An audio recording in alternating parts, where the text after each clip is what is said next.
আসসালামু আলাইকুম আমার প্রাণপ্রিয় ছোট ছোট খামারি ভাই ও বোনেরা। তো আজকে আবারও চলে আসলাম আরেকটি নতুন ভিডিও নিয়ে, যেই ভিডিওতে থাকছে অত্যন্ত গুরুত্বপূর্ণ বিষয়গুলো।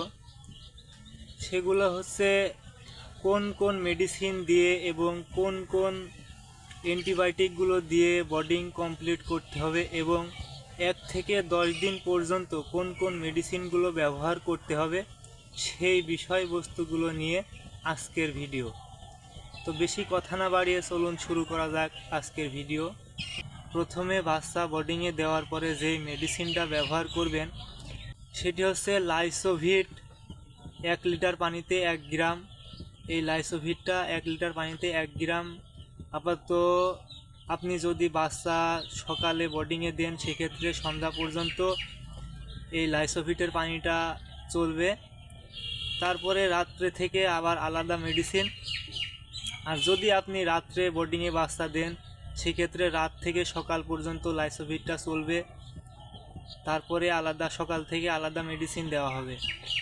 প্রথমে আপনারা লাইসোভিটটা সকাল থেকে সন্ধ্যা পর্যন্ত দিবেন। তারপরে সন্ধ্যার দিকে যে কাজটা করবেন, সন্ধ্যার দিকে একটা অ্যান্টিবায়োটিক এবং পিএইচ এই ওষুধটা দিতে হবে। অ্যান্টিবায়োটিকটা দিবেন হচ্ছে সন্ধ্যায় দিবেন হচ্ছে অ্যামক্সাসিলিন এবং পিএইচ, যেটা হচ্ছে রেনা পিএইচ অথবা যে কোনো ধরনের পিএইচ পাওয়া যায়। 1 লিটার পানিতে 1 মিলি এবং 1 লিটার পানিতে 1 গ্রাম। 1 লিটার পানিতে 1 গ্রাম অ্যামক্সাসিলিন এবং 1 লিটার পানিতে 1 মিলি পিএইচ, রেনা পিএইচ অথবা যে কোনো ধরনের পিএইচ পাওয়া যায় দোকানে, সেই পিএইচটা ব্যবহার করবেন। তারপরে আবার সকালের দিকে আপনারা অ্যামক্সাসিলিন এবং রেনা পিএইচ অথবা যে কোনো ধরনের পিএইচ 1 লিটার পানিতে 1 গ্রাম এবং 1 লিটার পানিতে 1 মিলিগ্রাম ব্যবহার করবেন। এবং দুপুরে আবারও ব্যবহার করবেন লাইসোভিট 1 লিটার পানিতে 1 মিলিগ্রাম। তারপরে আবার রাত্রে ব্যবহার করবেন অ্যামক্সাসিলিন এবং পিএইচ 1 লিটার পানিতে 1 গ্রাম, 1 লিটার পানিতে 1 মিলিগ্রাম।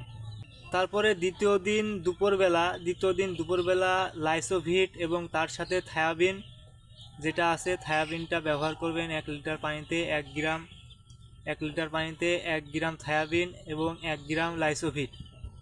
এটা এভাবে ব্যবহার করবেন আপাতত 7 দিন পর্যন্ত। লাইসোভিট এবং থায়াবিনটা 7 দিন পর্যন্ত আপনারা ব্যবহার করবেন। এর মধ্যে আরেকটি কাজ আছে যেটা সবথেকে গুরুত্বপূর্ণ কাজ। 5 দিন বয়সে যে আপনারা রানীক্ষেতের ভ্যাকসিনটা দিবেন, এই রানীক্ষেতের ভ্যাকসিনটা দেওয়ার আগে যেই কাজটা করবেন সেটি হচ্ছে, আপনি যদি রাত্রিবেলা ভ্যাকসিনটা দেন সেক্ষেত্রে সকাল থেকে কোনো ধরনের মেডিসিন দিবেন না। শুধুমাত্র AD3, রেনাসল AD3 অথবা যে কোনো AD3টা সারাদিন ব্যবহার করবেন এবং রাত্রিবেলা রানীক্ষেতের ভ্যাকসিনটা দেওয়ার পরে আবারও AD3টা পরের দিন সকাল পর্যন্ত ব্যবহার করবেন।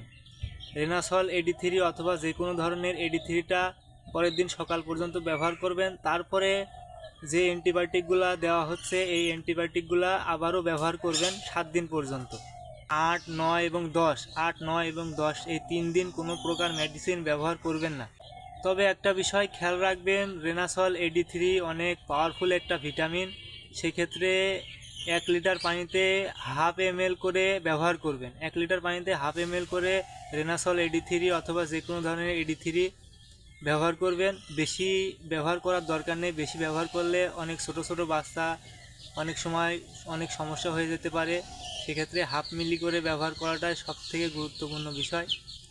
এর থেকে বেশি ব্যবহার করার কোনো প্রয়োজন নেই।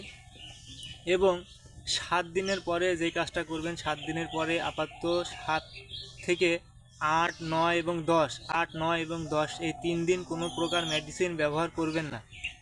এই 3 দিন কোনো প্রকার মেডিসিন ব্যবহার করবেন না। এমনিতেই শুধু সাদা পানি 3 বেলা দিবেন। এবং পানি দেওয়ার সময় মনে রাখবেন পানির পাত্রগুলো যেন পরিষ্কার থাকে এবং খাবার পাত্রগুলো যেন পরিষ্কার থাকে। আপনি 3 বেলায় পানির পাত্র এবং খাবার পাত্র পরিষ্কার করে করে পানি ও খাবার দিবেন। তো এই পর্যন্তই ছিল এই 10 দিনের যে বোর্ডিং কমপ্লিট করার মেডিসিন এবং কোন কোন কাজগুলো করতে হবে এই বিষয়। তো পরবর্তীতে আবারও চলে আসবো অন্য কোনো ভিডিও নিয়ে। ততক্ষণে আমাদের রায়সা পোল্ট্রি অ্যান্ড হ্যাচারি চ্যানেলটিকে সাবস্ক্রাইব করে পাশে থাকবেন। ধন্যবাদ। আসসালামু আলাইকুম।